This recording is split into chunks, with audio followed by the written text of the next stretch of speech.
마태복음 15장 사람의 계명으로 교훈을 삼아 가르치니 나를 헛되이 경배하는도다 하였느니라 하시고, 여기서 계명에 해당되는 엔탈마는 종교 생활의 실천적 규칙 모두를 말하고 있습니다.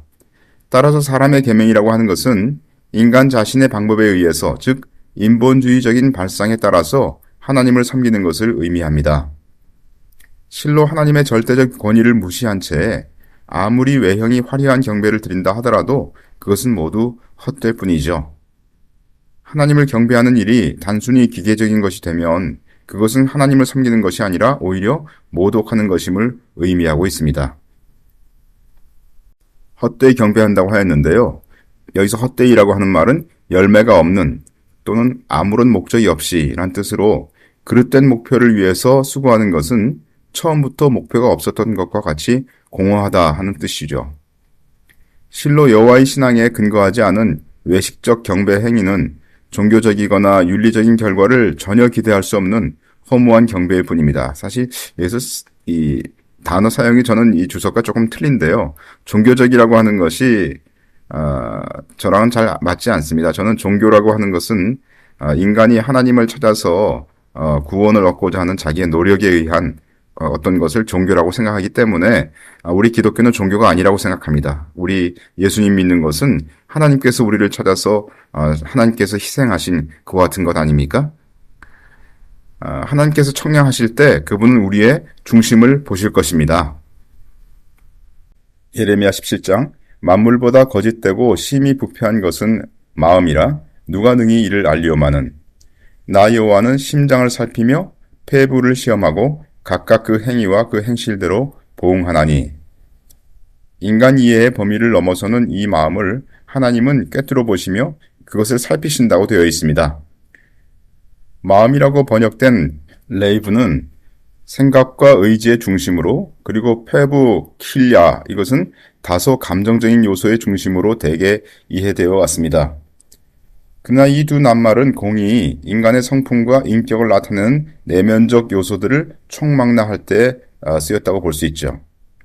인간에게는 숨겨진 것이라 하더라도 여호와께는 숨겨진 것일 수가 없는 것입니다.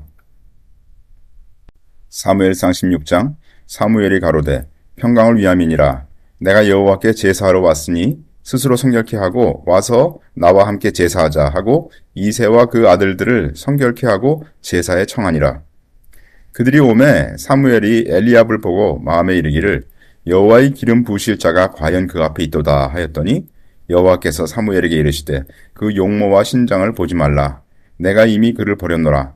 나이 보는 것은 사람과 같지 아니하니 사람은 외모를 보거니와 나 여호와는 중심을 보느니라. 사실 여러분, 여기 그 사무엘이라고 하는 자는 선지자 아닙니까? 그는 참 하나님의 선지자로서 하나님의 말씀을 백성들에게 전했었는데, 그도 굉장히 그 육체에 있어서 약한지라 사람의 외모를 보고 그를 판단했다는 것을 여기서 말씀하시고 있는 것입니다. 여기서 외모라고 하는 것은 직역하면 눈이라는 뜻으로서 곧 육신의 눈을 가리킵니다. 그리고 중심이라고 하는 것은 직역하면 마음이란 뜻으로서 곧 마음의 눈을 가리키고 있습니다.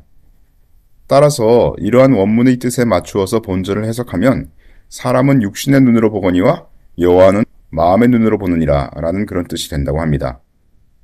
즉 이것은 사람을 판단하는 기준에 있어서 인간의 척도와 하나님의 척도가 전혀 다름을 가리키고 있습니다.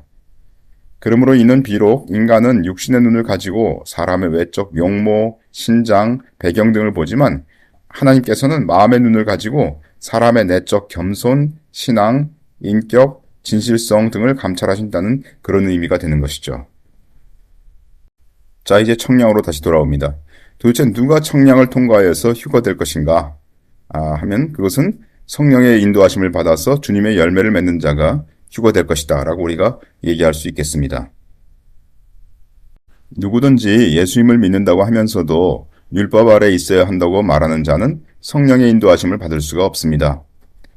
누구든지 율법 아래 있고자 하는 자는 그리스도와 상관이 없습니다. 갈라디아서 5장 내가 할례를 받는 각 사람에게 다시 증거하노니 그는 율법 전체를 행할 의무를 가진 자라. 율법 안에서 의롭다함을 얻으려 하는 너희는 그리스도에게서 끊어지고 은혜에서 떨어진 자로다. 갈라디아서 5장 보라 나 바울은 너희에게 말하노니 너희가 만일 할례를 받으면 그리스도께서 너희에게 아무 유익이 없으리라.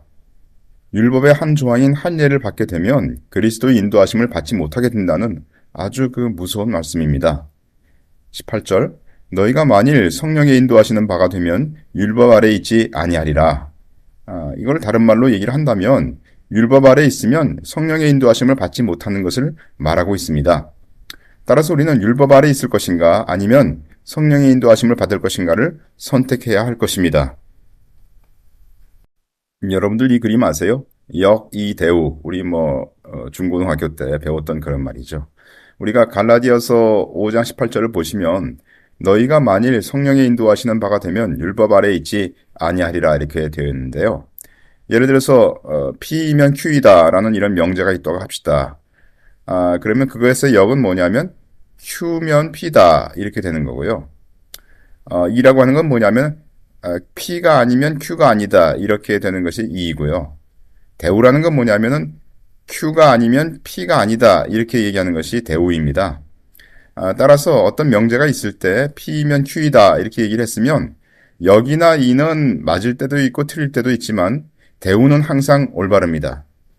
예를 들어서 사람은 동물이다 이렇게 얘기를 해봅시다. 사람이라고 하는 것이 P이고 동물이라고 하는 것이 Q입니다.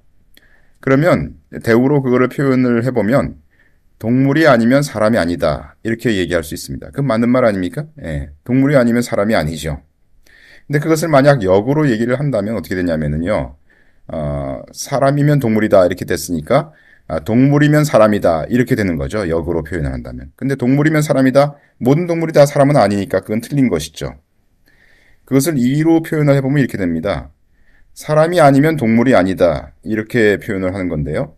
사람이 아니면 동물이 아니다 이거는 그것도 결국은 틀린 거라고 우리가 얘기할 수 있죠. 그래서 어떤 명제가 있을 때 그것의 대우는 항상 올바른 것을 알 수가 있는데요. 지금 금방 보신 것처럼 갈라디아서 5장 18절에 너희가 만일 성령의 인도하시는 바가 되면 율법 아래 있지 않다 이렇게 되어 있으니까 성령의 인도하시는 바가 되면 이것은 P가 되고요. 율법 아래 있지 않다가 이제 Q가 된다면 이것을 대우로 표현한다면 어떻게 되냐면 너희가 만약에 율법 아래 있지 아니한 것이 아니라면 다시 말해서 너희가 만약 율법 아래 있으면 성령의 인도하시는 바가 아니다 이렇게 되는 겁니다. 그래서 어떤 사람이든지 율법 아래 있고자 하는 자는 성령의 인도하심을 받는 자가 아니다라고 성경은 아주 분명하게 말하고 있는 것이죠. 갈라디아 신도들은 이상한 신앙을 고백했는데 그것은 나는 그리스도로 말미암아 구원을 받았다. 그리고 나는 그리스도의 인도하심을 받지 않으려 한다 하는 것과 같습니다. 누구든지 지금도 우리가 율법 아래 있다고 하고 그것을 강조하는 자는 성령의 인도하심을 받지 않는 자인 것입니다.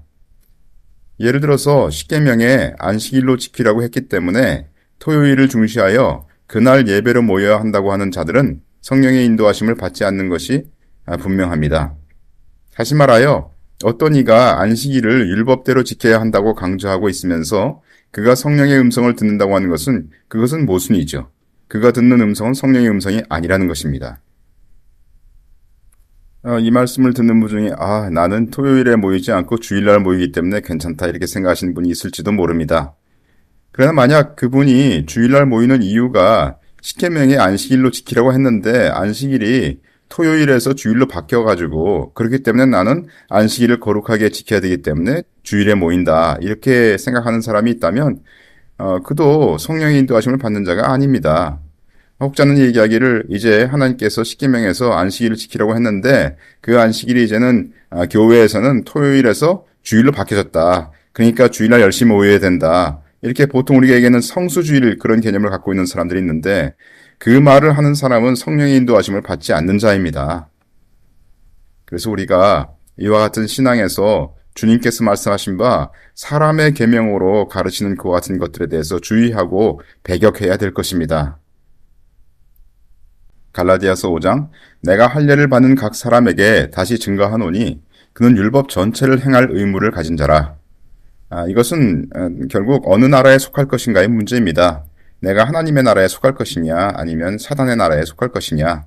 골로새 1장 그가 우리를 흑암의 권세에서 건져내서 그의 사랑의 아들의 나라로 옮기셨다 이런 말씀이 있는데요. 그리스도인은 사단의 권세에서 주님의 나라로 옮기운 시민권이 바뀐 자들입니다. 사도행전 26장 그 눈을 뜨게 하여 어두움에서 빛으로 사단의 권세에서 하나님께로 돌아가게 하고 죄 사함과 나를 믿어 거룩게 된 무리 가운데서 기업을 얻게 하리라 하더이다. 그래서 우리가 이제 생각할 때 만약 여러분들이 십계명의 안식일을 지키라고 되어 있기 때문에 내가 성수주의를 한다 이런 개념을 가진 사람이 있다면 그는 사실 율법 전체를 행할 의무를 가진 자입니다. 오징어 먹으면 안 되고요. 돼지고기 먹으면 안 됩니다. 그리고 율법 전체를 다 지켜야 되는 그 의무를 가지게 되는 겁니다. 그리고 결국 하나님께서 약속하시기를 율법 전체를 네가 지켜서 하나님께 의의를 얻으려고 한다면 하나님은 저주를 내린다고 말씀하시지 않았습니까? 결국 우리가 율법 가운데 들어가고자 하는 자는 저주 아래 있는 자다라고 성경은 아주 분명히 얘기합니다. 다시 들어보죠. 내가 할례를 받는 각 사람에게 다시 증거하노니 그는 율법 전체를 행할 의무를 가진 자라. 따라서 우리는 이것이 어느 나라에 속할 것인가의 문제라고 얘기를 했습니다. 빌립보서 3장 오직 우리의 시민권은 하늘에 있는지라 거기로서 구원하는 자 곧 주 예수 그리스도를 기다리노니. 예를 들어서 대한민국 국민이 되고자 하는 자가 나는 대한민국 법에서 내 마음에 드는 법만 지키겠다라고 말할 수 있겠습니까? 그럴 수 없는 것이죠. 그는 대한민국 국민이 되고자 하는 자가 있다면 대한민국의 모든 법을 다 지켜야 할 것입니다.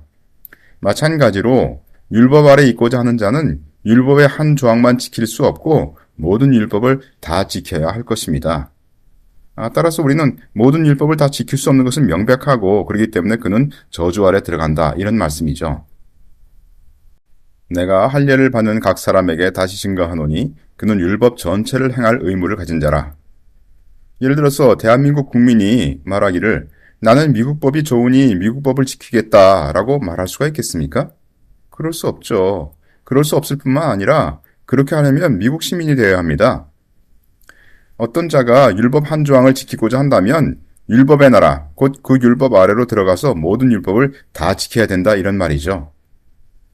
따라서 천국 시민이 될 거냐 아니면 율법주의자가 돼서 지옥 시민이 될 거냐 하는 그런 문제가 되는 겁니다. 로마서 7장 이제는 우리가 얽매였던 것에 대하여 죽었으므로 율법에서 벗어났으니 이러므로 우리가 영이 새로운 것으로 섬길 것이요 의문이란 말은 레터입니다. 문자의 묵은 것으로 아니할 것이니라. 글로 쓴 이런 율법 그러한 조항에서 벗어났다는 것이죠. 율법에서 벗어났을 때 우리는 영이 새로운 것으로 섬길 수가 있는 겁니다. 율법 아래 있으면 의문에 묵은 것으로 섬기려고 하는 것이기 때문에 의문에 묵은 것으로 우리는 하나님을 섬길 수가 없다라고 성경은 분명하게 얘기를 하고 있습니다. 예수님을 믿고 나서 율법에서 벗어났음이 명명백백히 성경에 써 있음에도 불구하고 많은 이들이 율법을 말하며 그것을 지키라고 하는 것을 들으면서 제 마음에 모순을 느끼면서 살았습니다. 십계명을 봉독하고 그 중에 안식일을 거룩히 지키라는 계명이 있기에 이제는 주일이 안식일이므로 주일에는 다른 일을 하지 말고 하나님만을 섬겨야 한다는 말씀을 들을 때 마음에 주님의 슬퍼하심이 있지 않습니까? 이상한 일은 율법 아래 있고자 하는 자가 성령의 인도하심을 받았다고 하면서 마음에 성령의 기쁨이 가득하다고 말을 하고 있다는 것입니다. 너무나 이상해요. 성경은 그럴 수 없다고 분명히 말하고 있거든요. 만약 여러분들이 율법 아래 있으면서 내가 성수주의를 잘하고 있다고 생각하면서 내가 주님의 음성을 듣는다 또는 주님의 인도하심을 받는다 그렇게 말을 한다면 그건 모순이라는 것입니다. 성경은 그런 일은 없다고 얘기하고 있습니다. 성경에 안식일, 성경에 보면 안식일은 토요일이죠. 안식일이 주일로 바뀌었다고 되어 있는 구절이 있습니까? 없습니다. 안식일을 거룩히 지켜야 한다는 것은 율법 아래 있고자 하는 사상과 교훈입니다. 다시 한번 강조하지만 그러한 사상과 교훈에 머물러 있는 자는 하나님의 영의 인도하심을 받을 수가 없다는 겁니다. 더욱 이상한 것은 그러한 사상과 교훈에 머물러 있는 자가 하나님의 영의 인도하심을 받고 있다고 말하면서 심지어 성령의 음성을 수시로 듣고 있다고 말하는 경우도 있다는 겁니다. 그러한 경우는 성령의 인도하심을 받는 것이 아닙니다. 그건 귀신의 음성을 듣고 있는 것이죠. 안식일을 지켜야 한다는 것은 할례를 받아야 한다는 것과 마찬가지로 율법의 한 조항을 지켜야 한다는 것이죠. 그러나 성경 말씀대로 그러한 자는 율법의 모든 조항을 지킬 의무가 있습니다. 결국 율법의 모든 조항을 지킬 수 없기에 그러한 자는 율법에 의해서 정죄받을 것입니다. 그러면 하나님께서 왜 안식일을 지키라고 첫 언약에서 말씀하셨는가요? 이에 관해서는 동영상 안식일의 진정한 의미에서 제가 말씀드렸기 때문에 그것을 참조하시면 되겠습니다.